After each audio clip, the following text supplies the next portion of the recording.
Hey there everybody, Anthony 4x4 Diesel. I just want to have a quick chat with you about a weekly check that you can do, doesn't matter what engine you've got, to help save your engine, because as they get older, one day this could really save the engine, literally.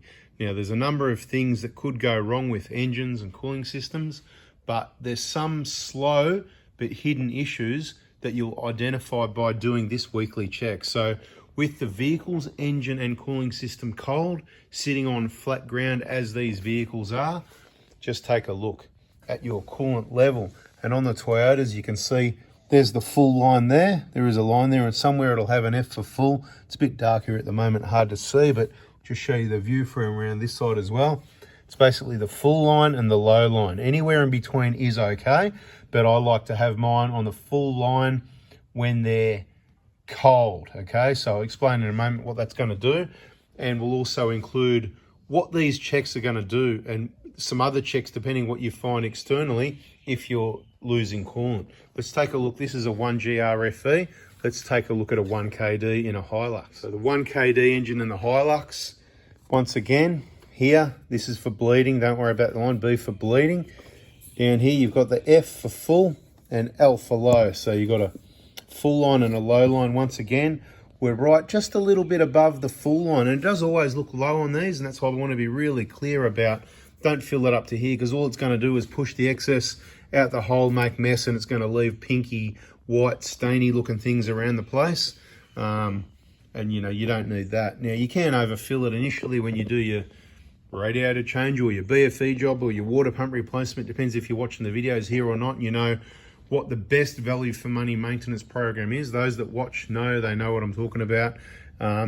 But you can certainly overfill it when you're bleeding it, and it's hard to know. You need to bring it up here to get to this coolant level up here to get all the air out of the system. Of course, on this one, you remove this at the same time as you're pouring it in, so all the air can come out backwards. Works really well. It's a bloody awesome system. So they know that's not for draining the radiator, and it's not been put in upside down either, no. But look, in the end of things, it might stay up a fair bit for a while, but eventually when you get a really hot engine in summer, it's to maximum expansion. It's going to push any excess out, and then when it cools down again, it should end up somewhere around there. So if you do this weekly check and you go, yep, it's on the full line, yep, it's on the full line, every time you park it in the same spot or on level ground as I do with a cold engine, not at different temperatures, not at different climates, always the same place, same time, just pop your bonnet. It's worth doing a weekly check, and I tell people, if you're on trips, you do a daily check, because quite often you're doing many hundreds of Ks in the day or 1,000 Ks a day if you're traveling. At the end of the day, when you pull up, pop the bonnet open, let all the heat out. It's much better for everything anyway, and for a number of reasons, not in this video, we're not going to go on about that. But at the end of the day, just check your coolant level once it's cooled down. It's going to be up a little bit when it's warm. Now let's have a look at the 1KD in a 150 Prado. Okay, there's a bit of a pattern here going on. Do you get the pattern? Yep, this one's a little bit over full as well. And I recently did the BFE on this one myself. And of course, once again, I overfilled. I'd rather have it over than under. And as I warned people, I'll show you the mess myself before I've cleaned it all up. So this has done thousands of kilometers since I did the BFE, probably about 2,000 or 3,000 Ks at least. And exactly what I said will happen. Once again, you got that B to bleed it. It says to fill up to the seam there. So that leaves it a bit over full once you finish doing what you're doing. You can suck it out. You can, you know, use a syringe and take it back out or siphon it out, whatever you want to do. But once again, you've got the full line and the low line just there. So there's plenty of coolant in here. It's not going to damage anything by overfilling the coolant. All it's going to do is cause mess like this, and you're going to think there's something wrong because it doesn't look right. Should that be like that? Is that a leak? Do I need a new cap? Or is there something, you know, something funny going on like that? And, you know, it just causes confusion. So ideally, we do want to have it at the full line. If you've got it at the full line when it's cold, generally it won't expand enough that it's going to push any out past the cap. So, of course, this one will get a cleanup. It's just come back from a trip, and it's had a bit of a general cleanup generally, but it hasn't had a really good clean yet, including anything under the bonnet. So this is how it is under the bonnet from after the trip, and there's the coolant level. Now let's talk about why do we need to do this weekly check. Okay, on this one, I'm not going to say they're prone to head gaskets because we don't want to upset anybody. You don't want to upset too many people.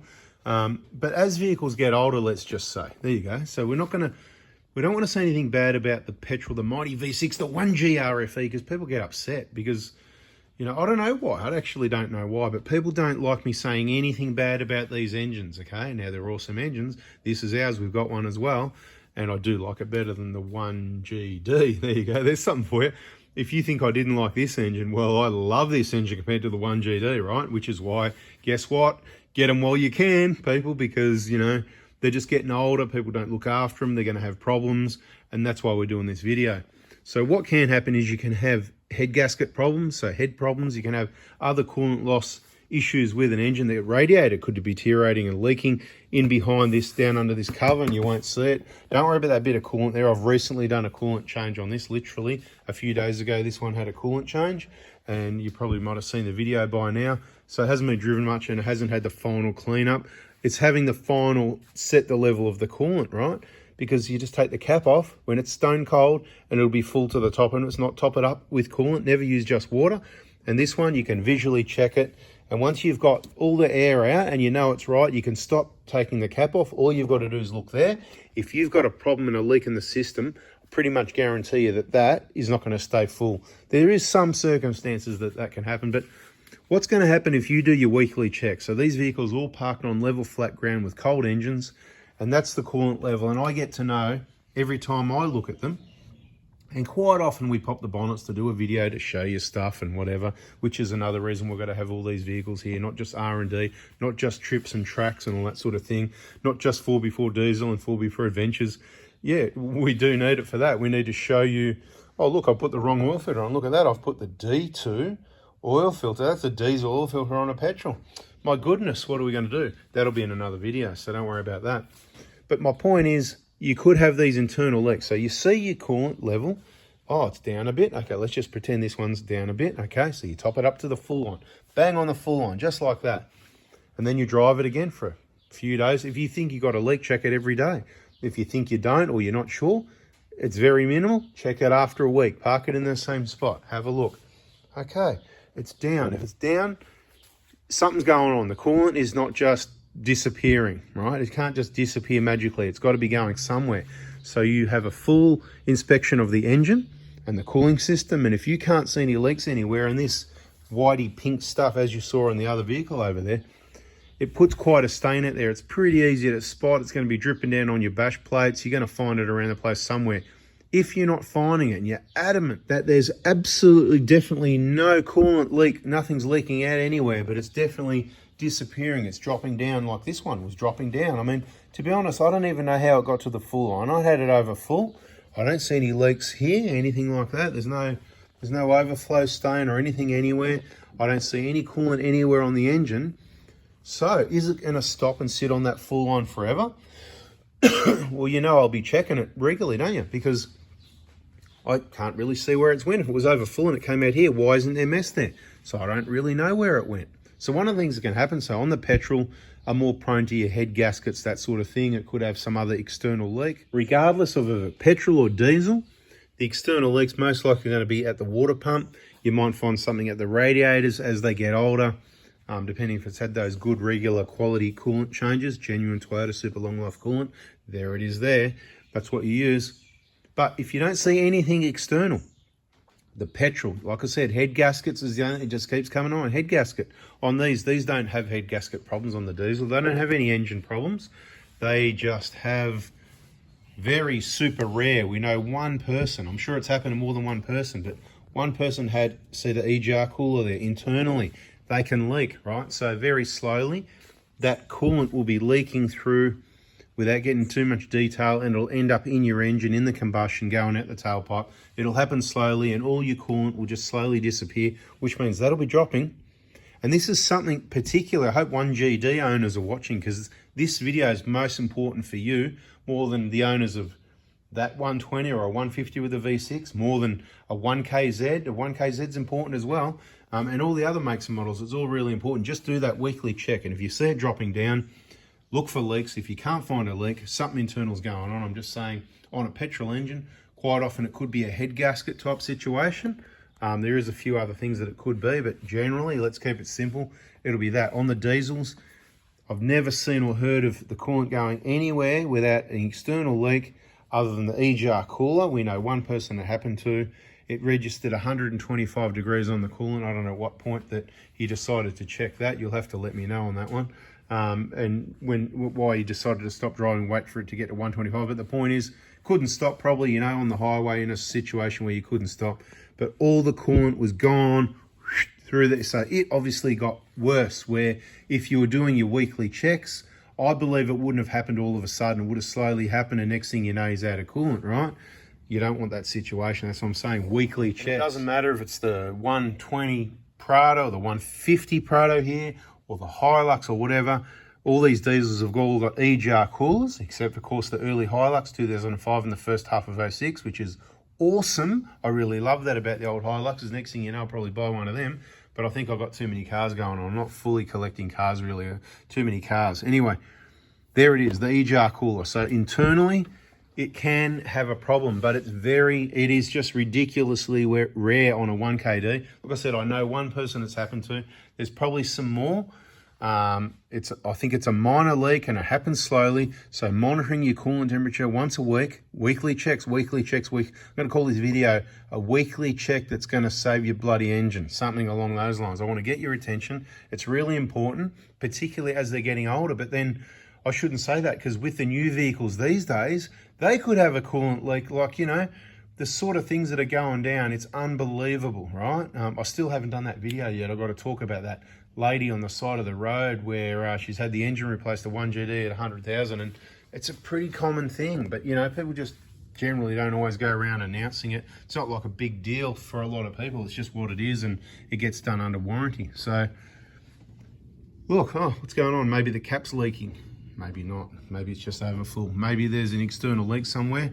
This did have a thermostat housing leaking, which was super rare as well. And there's a video out there on that of the work I did sorting that one out. And as far as I know, there's no leaks now. Happy days, right? All fixed up. Just the 1 in a million, literally, because I've never seen that before. Online, in the workshop partners, thousands of cars, tens of thousands, hundreds of thousands, just never seen or heard of it before, and it happens to this one for me. So it's all just part of that education and experiences and being able to share that information with you people. So awesome.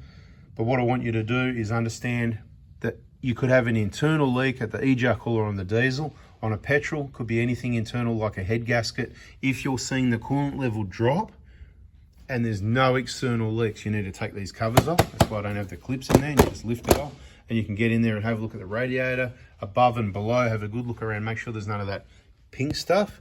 We'll call it dye. It's the bloody pink dye, so that you can pick when there's a leak, right?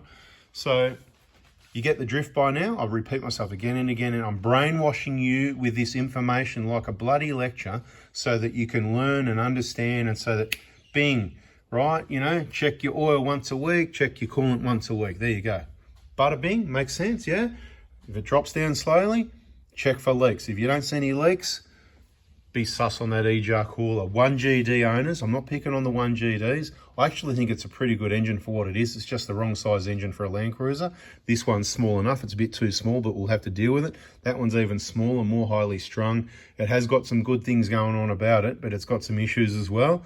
And a lot of it is related to the emissions regulations and what has to be done. And of course, the oil quality where it's left because of the E-jar, and then soot in the oil could be to do with the, you know, the timing chain and guides and whatever. The 1GD, problematic. You want to do lots of regular oil changes, highway running, good for your DPF, your timing chain, your guides, use the right oil. And of course, this is what we're talking about here. The E-jar coolers, really common. Okay, when I say really common, it's not going to happen to most people, but it's happening to lots of people, right? We're not talking about only Noah 1 or 2. It's happening. I'm not going to put a number on it because I haven't really sat in and worked it out, and I don't work on them. And it's coming from workshop partners. It's coming from people on the ground, on the Facebook groups, on the YouTube comments, at the Toyota dealerships. E-jar coolers on 1GDs leak all the time. So please do your weekly check on your coolant, what I've just explained in detail.